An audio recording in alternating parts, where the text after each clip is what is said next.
Are you judging your brother or sister? Are you causing chaos through friends? Is your assignment to make judgment of others? Is your assignment to put one another down with your friends, your social circle, to better your social standard? What is a social standard? Is it a social standard for the sheep? Trying to make out they're better than someone else? When you compare and contrast society, all people wearing, these unique designs, high fashion, gradable clothes to fit in within society. Does that warrant you a different person to that of the other who doesn't wear the latest design? If we is all formed and shaped in egalitarianism, where everyone is shared equally, equalities, same opportunist, would you still be valued as the same human being in the same social circle? Because he's got the latest Nike trainers or the latest Alesis trainers, does that make you a better person than the person that's wearing Dunlop Green Flash? Or is it a person inside the shell across his virtue? That should be the one that's more profound than the one that's walking in vanity. Absolutely.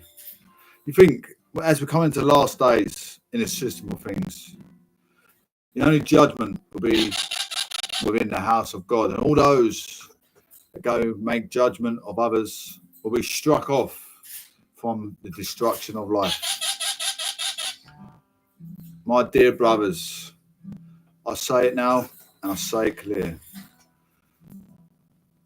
Hold on tightly to your refuge. Jehovah God is here to time indefinite.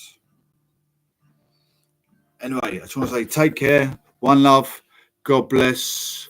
We're moving on to drawing closer to Jehovah. Drawing closer to Jehovah. Deuteronomy of faithfulness, who is never unjust, righteous and upright is he. God's word condemns unbridled rage, cruelty and violence. Genesis 49:7, Psalms 11:5. So Jehovah never acts without reason. He uses destructive power sparingly and as a last resort. It is as he stated through his prophet Ezekiel, do I take any pleasure at all in the death of a wicked person, declares the sovereign Lord Jehovah? Do I not prefer that he turn away from his ways and keep living?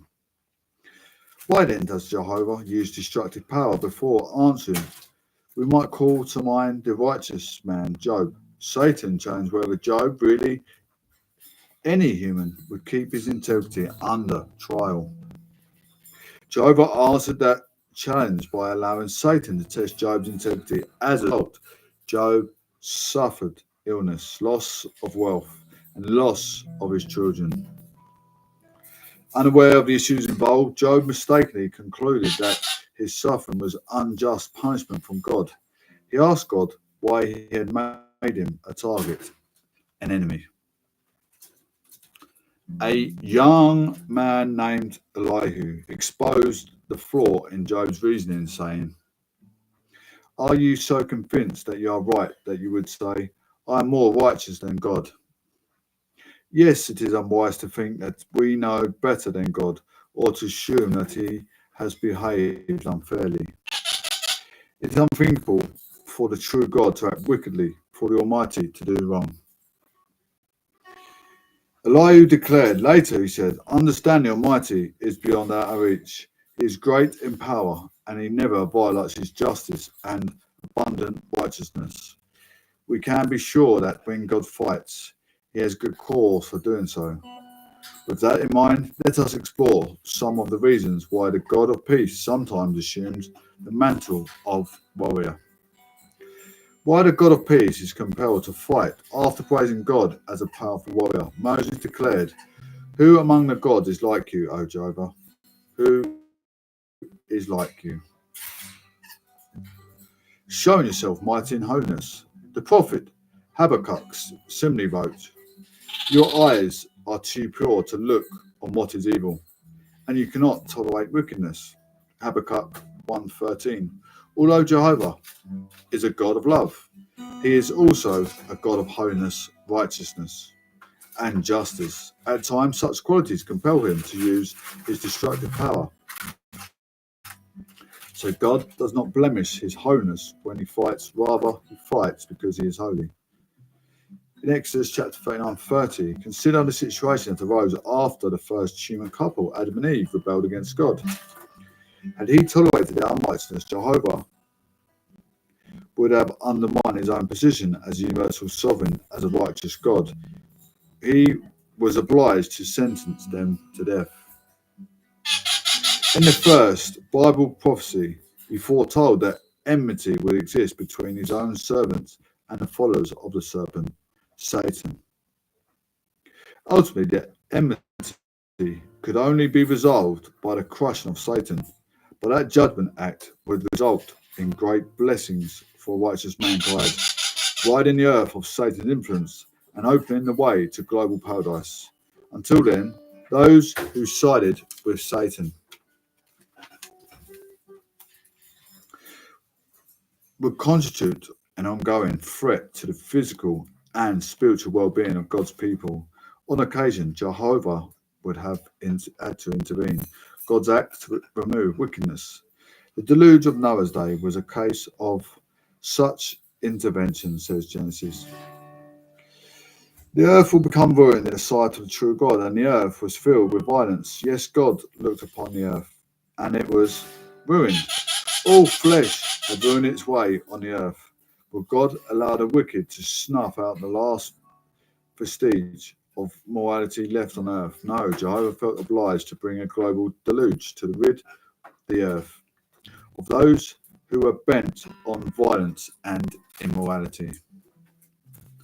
It was similar with God's judgment against the Canaanites. Jehovah revealed that out of Abraham would come an offspring through whom all families of the earth would bless themselves. In harmony with that purpose, God decreed that Abraham's descendants would be given the land of Canaan, a land inhabited by the people called the Amorites. How could God be justified in forcibly evicting these people from their land? Jehovah foretold that the eviction would not come for some 400 years until the era of the Amorites had reached its full measure. During that period of time, the Amorites sank deeper and deeper in moral corruption. Canaan became the land of idolatry, bloodshed, and degraded sexual practices. Exodus and Numbers, the inhabitants of the land, even killed children in sacrificial fires. Could Holy God expose his people to such wickedness? No. He declared, "The land is unclean, and I will bring punishment on it for its terror, and the land will vomit its inhabitants out." Jehovah did not kill the people indiscriminately, however, rightly disposed Canaanites such as Rahab and the Gibeonites were spared, fighting in behalf of his name. Because Jehovah is holy, his name is holy.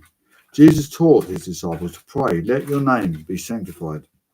The rebellion in Eden profaned God's name, calling into question God's reputation and way of ruling. Jehovah could never condone such slander and rebellion. He was obliged to clear his name of his reproach.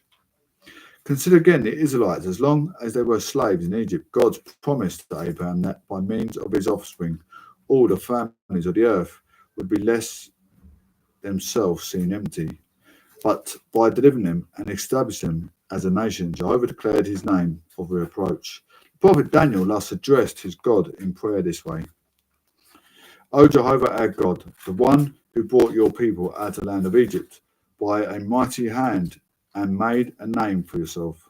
Interestingly, Daniel prayed this way at a time when the Jews needed Jehovah to act once again for the sake of his holy name. The disobedient Jews found themselves in captivity, this time in Babylon, their own capital city. Jerusalem lay in ruins. Daniel knew that the restoring the Jews to their homeland would magnify Jehovah's name. Daniel thus prayed, O Jehovah, do forgive, O Jehovah, do pay attention, act, do not delay. For your own sake, O my God, for your own name has been called upon your city and upon your people. Fight in behalf of his people. Does Jehovah interest in defending his name and mean that he is cold and self-centered? No. For by acting in accord with his holiness and love of justice, he protects his people. Consider Genesis chapter 14. There where we read of 4 invading kings who kidnapped Abraham's nephew Lot. Along with Lot's family, with God's help, Abraham executed a stunning defeat of vastly superior forces. The account of this victory was likely the first entry in the book of the Wars of Jehovah. Evidently, a book that also documented some military encounters that are not recorded in the Bible. Many more victories were to follow.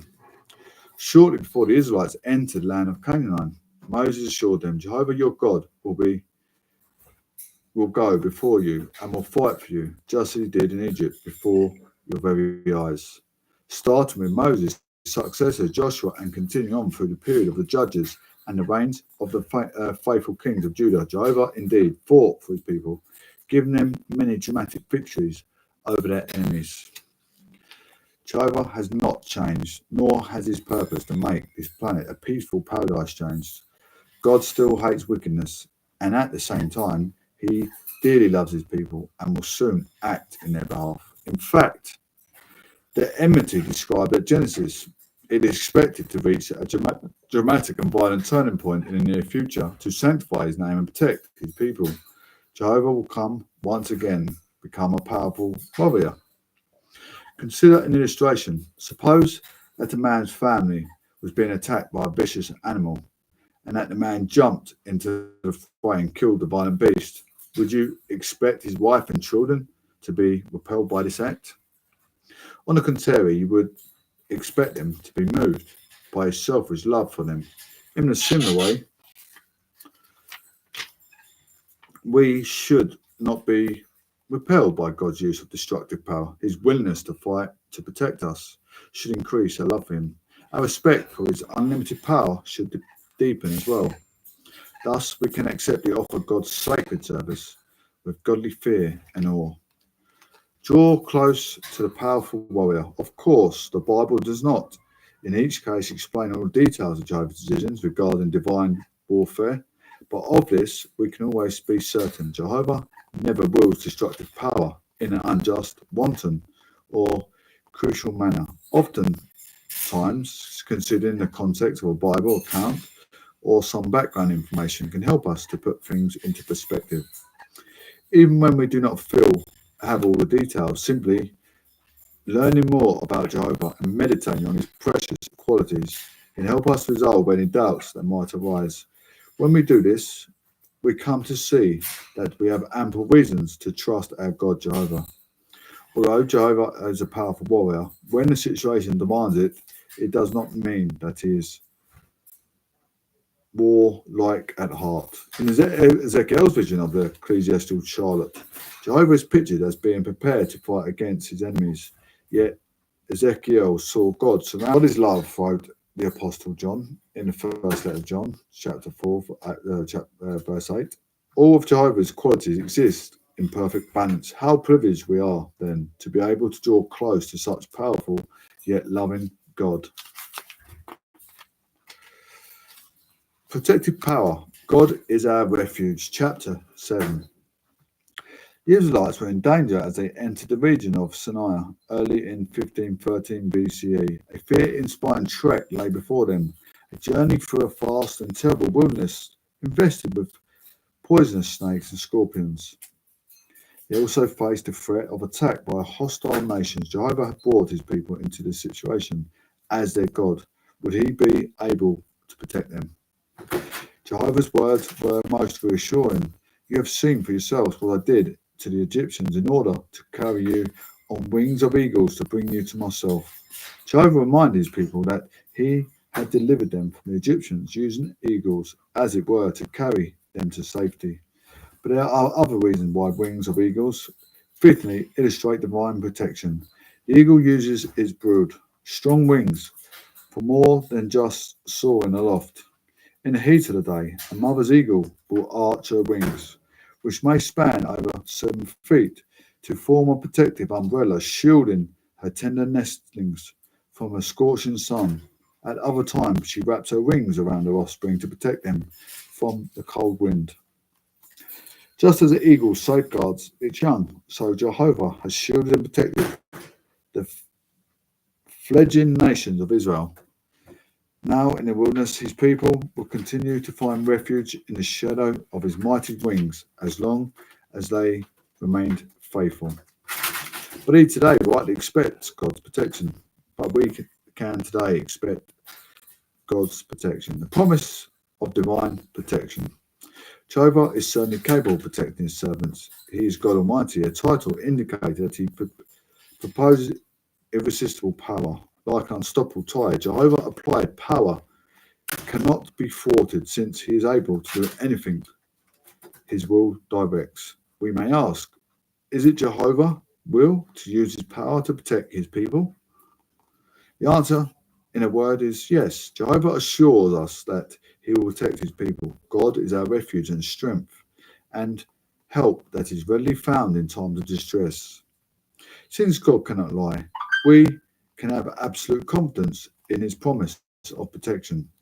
Let us consider some of the vivid word pictures that Jehovah uses to describe his protective care. Jehovah is a shepherd, and we are his people and the sheep of his pasture. Few animals are as helpless as domestic sheep. The shepherd of the Bible times had to be courageous to protect his sheep from lions, wolves, and bears, as well as from thieves. But there were times when protecting the sheep called the tenderness. When a sheep gave birth far from the fold, the caring sheep would guard the mother during her helpless moments and then pick up the defensive lamb and carry it to the fold.